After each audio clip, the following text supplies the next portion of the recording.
with Alec Argento and Pete Kennedy. And now it's time to talk about some football before we say goodbye, Alec, because the Giants just had a bye, but they have a big game, and it may not seem like a big game if you check the opponent because they're playing the Houston Texans. But every game here for the Giants is a big one, and I might argue the games against bad teams are even more important for this team, right? Because if they go ahead and lose to a really good team moving forward, there's not many of them on the schedule, but if they play a good team and lose, okay, right? It's fine. They're not supposed to beat every team.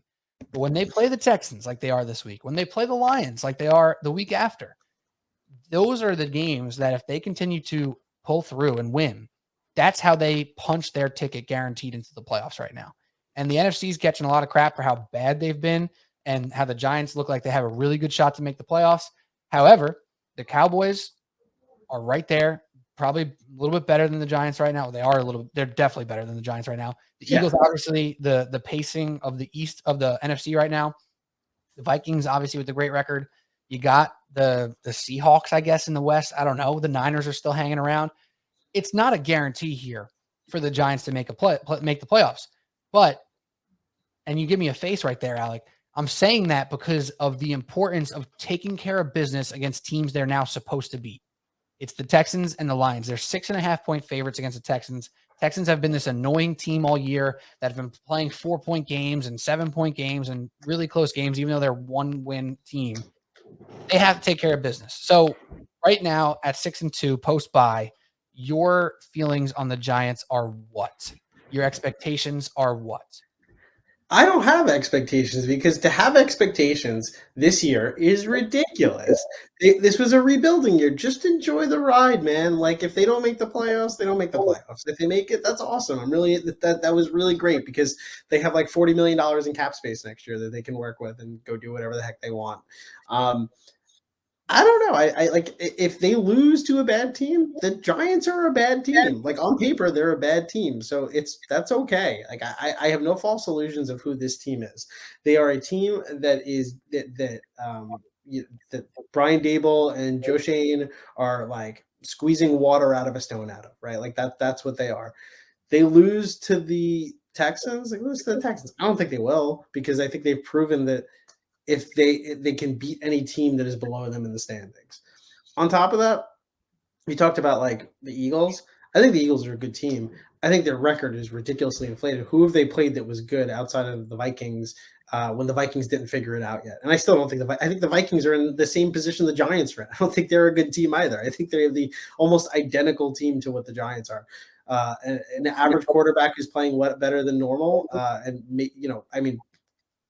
Daniel Jones is a different story because he has more potentially than Kirk Cousins is, and we know what Kirk Cousins is. But like they have a good running game and pretty solid scheme defense and a new head coach that's good. They're not like a good team. Name superstars that they have outside of Justin Jefferson. They don't really have anybody, right? Like that. Dalvin Cook has been garbage this year too. Got TJ Hawkinson above average tight end, but like whatever. Yeah, so I'm just saying, like you talked about the NFC East, the NFC in general. Like even the good teams in the NFC, we don't know if they're good or not. And I think the Cowboys are probably better than the Eagles on paper with Dak playing because that defense is just absolutely insane. But yeah, Giants, whatever. I mean, like they had a bye week this week where it was a negative bye week because they lost Xavier McKinney looking like the rest of the season for a weird ATV accident. But like this is never going to be our year. We make it to the playoffs. We're not getting past the second round, and I don't think we're getting past the first round, even if we do. Right? It's just kind of how it goes. So just enjoy the ride, man, and we'll see how it ends up. And then next year we can have expectations next year. Yeah, I think that's a very reasonable way to look at it. I really do. I'm surprised, if I'm being frank. I know that, and I don't mean that like as an insult, but you're really the type of fan that kind of tends to go all in. Right? Like when you see an opportunity, you will strike on like, I am here to watch every moment. And not that you wouldn't watch every Giants game anyway, but you're literally here for the ups and the downs and let's ride, let's do all this and whatever. It sounds like you're still like that same mentality. You're just not going to get us down on the lows because you don't think this team is that special, which is, I think, very reasonable. Yeah, I mean, they lost to the Seahawks, and I think the Giants are probably a better team than the Seahawks. Honestly, I think they're probably more equivalent than the Giants and Vikings. I think the Vikings are a little bit better.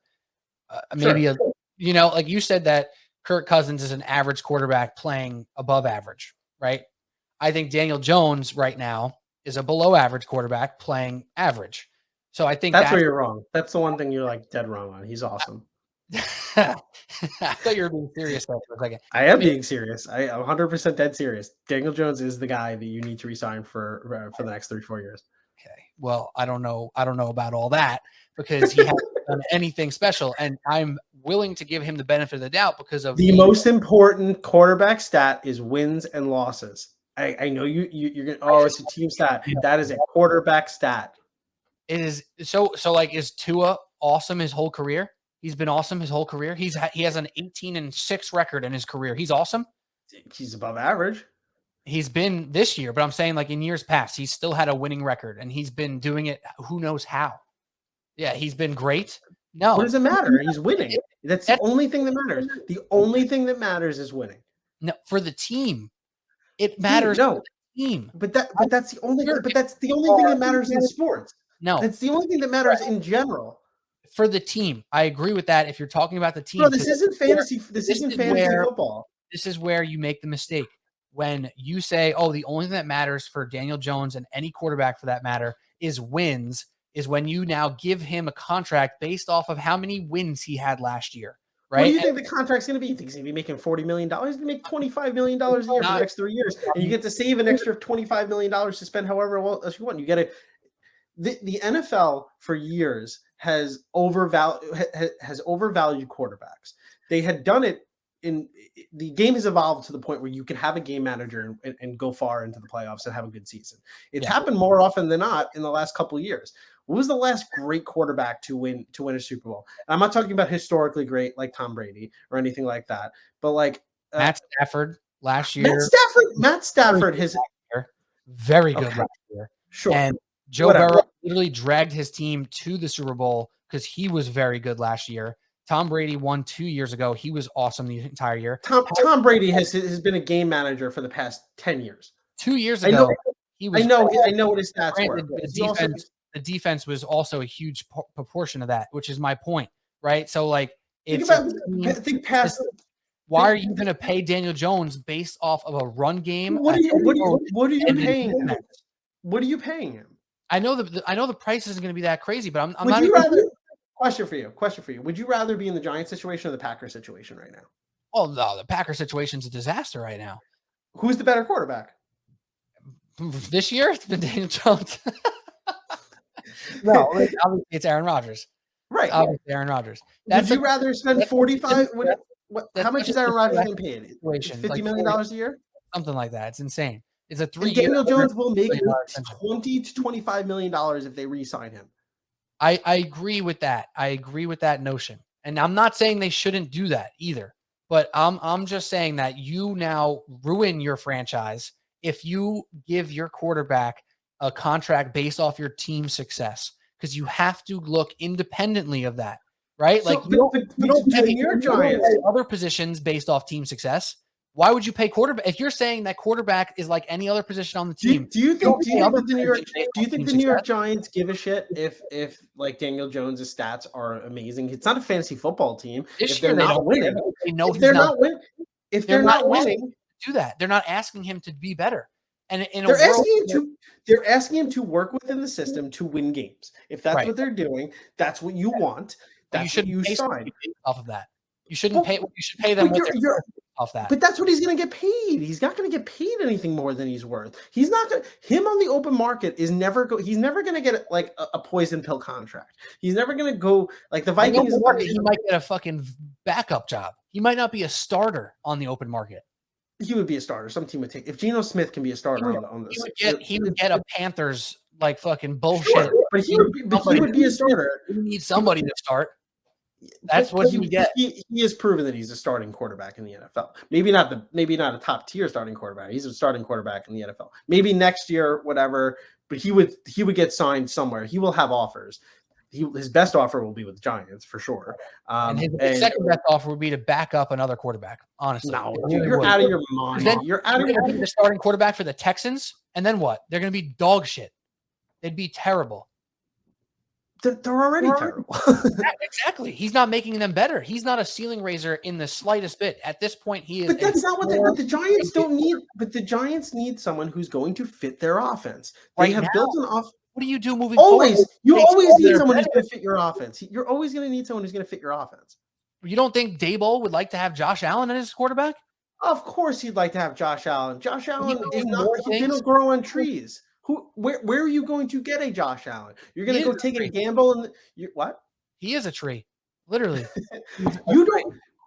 Good quarterbacks are so hard to find, so hard to assess, so hard to fit into your system, and so hard to just generate. Like they don't go on the open market. Like Jimmy Garoppolo was the best quarterback going on the market this year. Like he wasn't even a free agent. Going, yeah, you know, yeah. Like, no, I know. You can go. You want to go get Baker Mayfield? Like you want to go get Geno Smith? You want to go try your hand at the draft when you're going to be at the worst in like around 15 this year? Like where are you going to get this player? You stick with the guy.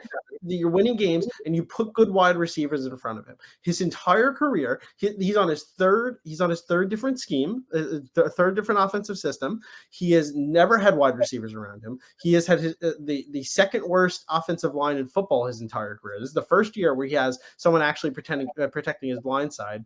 And because Andrew Thomas didn't start out great, he's now statistically the best left tackle in football.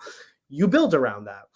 I don't think Dak Prescott in a shitty system is going to be a great quarterback. Like he was a benefit of being able to play behind the best offensive line of football for the first couple of years of his career. Now he's coming to his own, right? Now he's a different quarterback. Daniel Jones didn't have that opportunity. And then also he had horrible coaches. Look at Josh Allen. Josh Allen was horrible too when he first came into the league. He was bad. He was really bad. And then he popped off. I don't expect Daniel Jones to be Josh Allen by any stretch of the imagination, but Daboll is able to get the best out of the players, clearly, not just with Daniel Jones, but clearly what he did in Buffalo. He was an integral part by all accounts of what happened with Josh Allen too. So you keep him going. There's no need to add a different quarterback and lose 2 years, right? You're going to lose 2 years of development to have someone in there. It makes no sense to go change it. So that's my point. Where our disconnect is I'm not exclusively talking about Daniel Jones here. When I'm talking about quarterback stats or winning not being a quarterback stat, because when I'm saying that you can't pay a quarterback based off team success, I'm talking about across the league. I'm talking about across the league. I'm not talking about just Daniel Jones. I do believe at this point in time, the best option for the Giants is going to be to bring back Daniel Jones, because I do think you're right. They're going to get a team-friendly contract with Daniel Jones. But Brian Daboll and Joe Schoen are going to tell us everything we need to know when it comes to re-signing Daniel Jones this next year. They didn't pick up the option going into the year. They wanted to see what they have. I think they're pleasantly surprised right now. But by no means is he a ceiling raiser. And at some point, when this team wants to take a next step, they are not going to be able to rely on Saquon Barkley running for 180 yards a game. It's just not sustainable. Look at the Colts. Look at the Titans. They've made their waves. They've made their splashes. When it comes down to winning time, their quarterback has to do something, and they haven't been able to do it. So as beautiful as it is this year to watch this Giants offense grind and punish people and be dogs, including Daniel Jones, he's playing like a tough son of a bitch this year. 100%. I think your argument is fundamentally flawed in the fact that you're assuming that.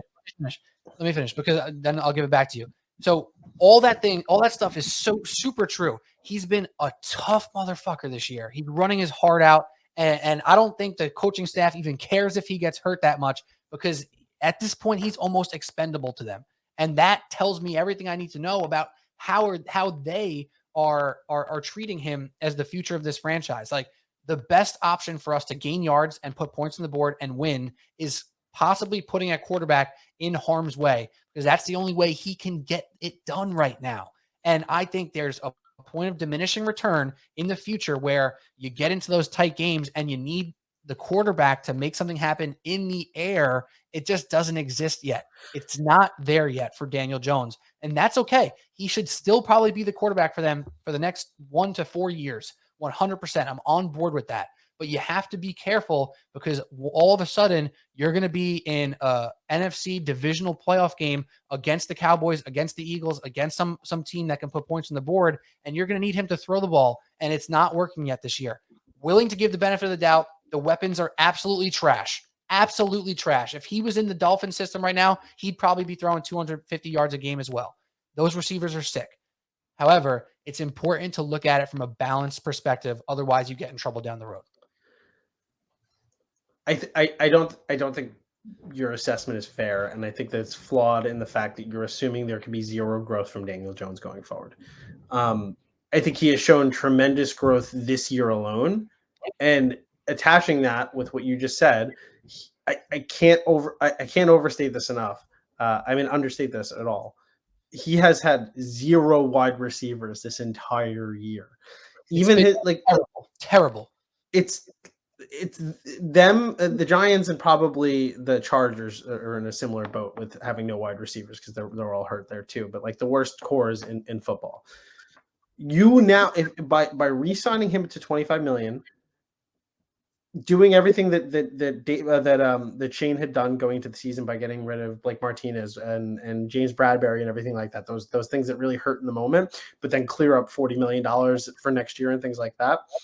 Having all your draft picks, because you were very measured in this trade deadline because you knew that you still needed to build, and you were committed to this being a rebuilding year. You didn't want to overreact. They can now do whatever they want to do. And there's a clear level of assessing talent that is correct from Shane's level right now, from Dable's level, and from Kafka and Martindale and everything like that. There's going to be expectations for a reason next year because you can put things around him. Daniel Jones is going to grow. I think he's going to be a better quarterback. I don't know what his ceiling is, but it's not this, because you can't be worse than the wide receivers that he has this year. You cannot be. So you go into next year, you draft a wide receiver in your first round. You sign another wide receiver. Maybe you trade for T. Higgins or something like that because they can't re-sign him and Jamar Chase. There's things out there for you to do that are going to immediately change the dynamic of what Daniel Jones has. And like you said before, if he was in the Dolphin system where he had Tyreek Hill and Jalen Waddle, he's going to throw for 250 yards. Like, it's impossible not to, as long as you don't have a wet noodle for an arm. And he has statistically been one of the most efficient quarterbacks the majority of this season. Outside of last game, for like the previous 4 or 5 games, he was the statistically best, most efficient quarterback in the NFL.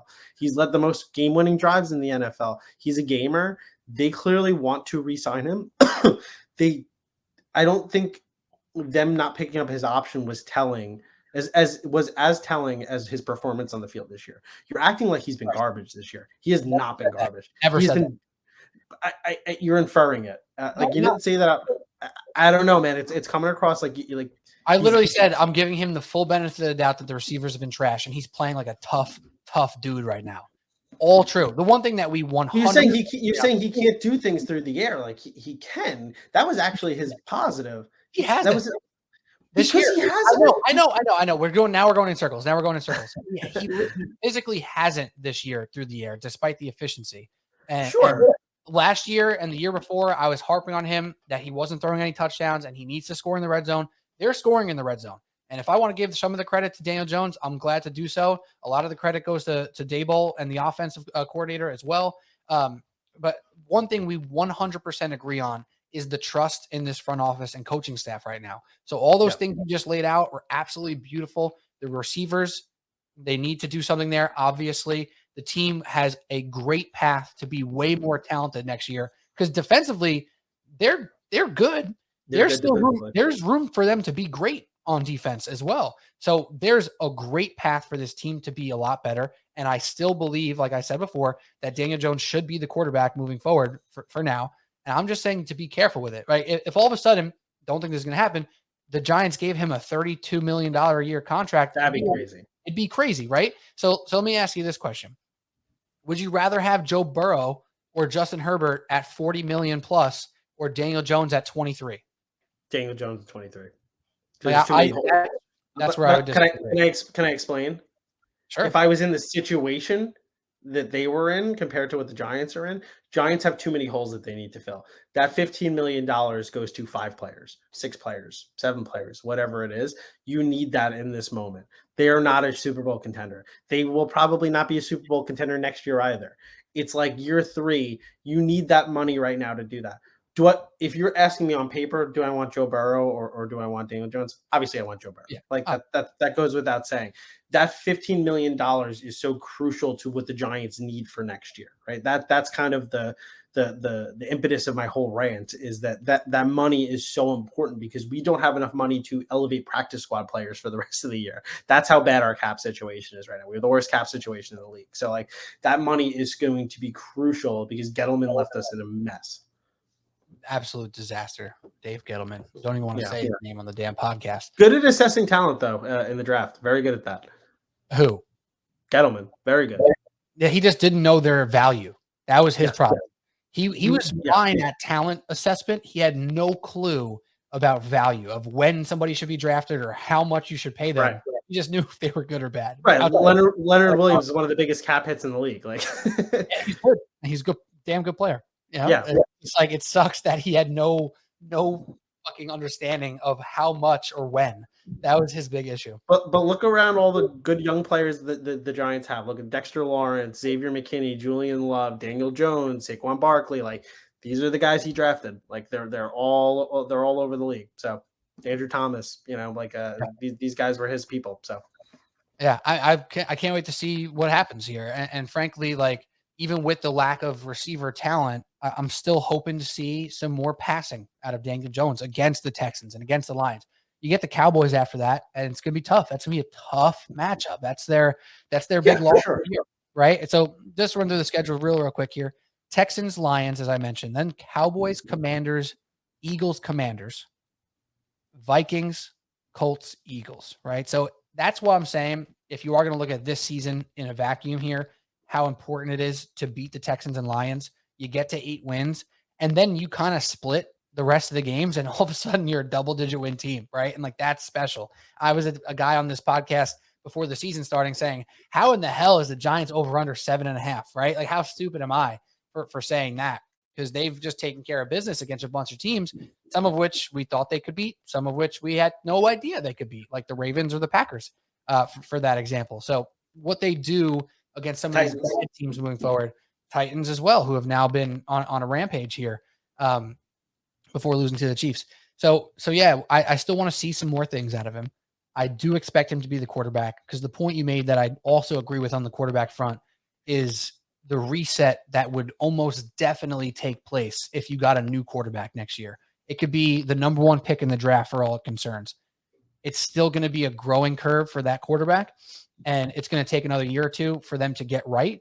So the way this roster set up elsewhere would lend itself to a quarterback like Daniel Jones, who has already went through the growing pains, rather than a new quarterback who now is setting you back 2 more years. So that's where I do agree with you. And again, I don't want to say he's been bad this year. He definitely hasn't been bad. In years past, I've been happy to say he's been bad.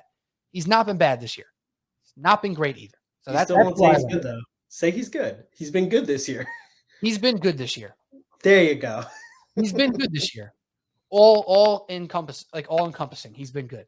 The running is awesome. We've been talking about it since he's a rookie. This dude has legs. He's fast. He's pretty strong. He needed to be running the ball, especially in and around the red zone. He's also not turning the ball over at all. Not at all. What was his biggest knock his entire career? Turnovers. You know what wasn't his biggest knock? Quarterback deep passes and accuracy his entire career.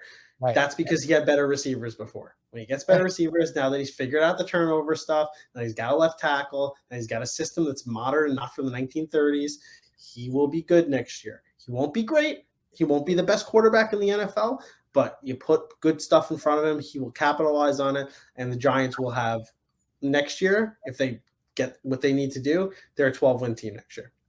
The Jason Garrett hiring set this franchise back so bad, and now he's just setting back NBC. Like this guy, he's a robot, dude. He must be like really nice, though. He must be like a really nice guy to just keep getting these awesome jobs Like, he really must be a pleasure to hang out around because I don't know what else does he have? Like, he's not the smartest guy in the room. He's not the coolest guy in the room. So wasn't Tony Romo undrafted? Maybe that's what it was. He turned like an undrafted guy into a good quarterback in the NFL. I guess so. He won Coach of the Year before that. No, he won Coach of the Year, Jason Garrett. Has he ever won a playoff game? Maybe one. I don't think the Cowboys ever won a playoff game under him. No, I think Dak has one playoff win. Does he? Yeah, I think one. Yeah. That's for the audience to look up for us. Figure it out. Last thing, this is a thought generally about the NFL. 3 years ago, in that general range, it was a very common thing to think, and I kind of subscribe to this mindset. Being a guy who loves wide receivers, it's just like my favorite position to watch and talk about and whatever, my favorite players. It was easy to say in that 3 years ago span, it's a quarterback league, and you could win being average at wide receiver. And it is changing so fast. Last year it started. This year it's even more prominent. You could be average at quarterback if you're great at receiver. Yep. It is completely changing. And I think part of it goes to the way offenses are operating with like the RPO game and the quick game being such a extension of the run game and such a key component of every offense around the league, where you can hit Tyreek Hill 5 yards down the field and he can turn it for 25 at a blink, just to use him as an example. It's nuts to me how quickly that shifted. Because I remember being on this podcast 2 years ago saying, when was the last great receiver to be a cog on a Super Bowl team? And you go through the teams and all the teams were average at receiver. Maybe they have one decent guy. And now every team in the league who's been elite, they have one of those go-to guys that you can lean on. Like think about it from top to bottom right now. The AJ Brown addition for the Eagles has been enormous. You look at now how CeeDee Lamb has looked since Dak Prescott has returned, how good he's been, how important Stephon Diggs is to the Buffalo Bills. We can't talk enough about Jamar Chase and T. Higgins in Cincinnati. Like, the Chiefs offense has still been statistically good, but you can totally feel the lack of Tyreek Hill on that offense. What about the Giants? And exactly on the flip side, how bad they look from a passing perspective because of the lack of talent that they have. And now, like, what Justin Herbert has to do. Jets do. Jets do. I mean, Jets don't really have a clear-cut number one on that team. They have way more receiver talent than the Giants right now. And they have more talent, but it hasn't really differentiated itself. I was going to say that's the only saving grace to Zach Wilson right now, is that Garrett Wilson is making plays, right? Like, Zach Wilson doesn't have to do anything special for Garrett Wilson to get 95 yards. And that's 80% of Zach Wilson's passing yards right there. Right. So it's like, it's actually kind of crazy how much that's changed. It's just something that I've been noticing this year in particular. So even more so to your point about Daniel Jones and giving some time to him for allowing the team to catch up, to lift him up a little bit as well. So I don't know. That's just the thought. So this 20-minute podcast was pretty quick. Sorry. We talked about a lot. Great stuff, Alec. Some thoughts on the Knicks and all the stuff going on with New York basketball. And then the Giants, obviously, we just touched on a lot.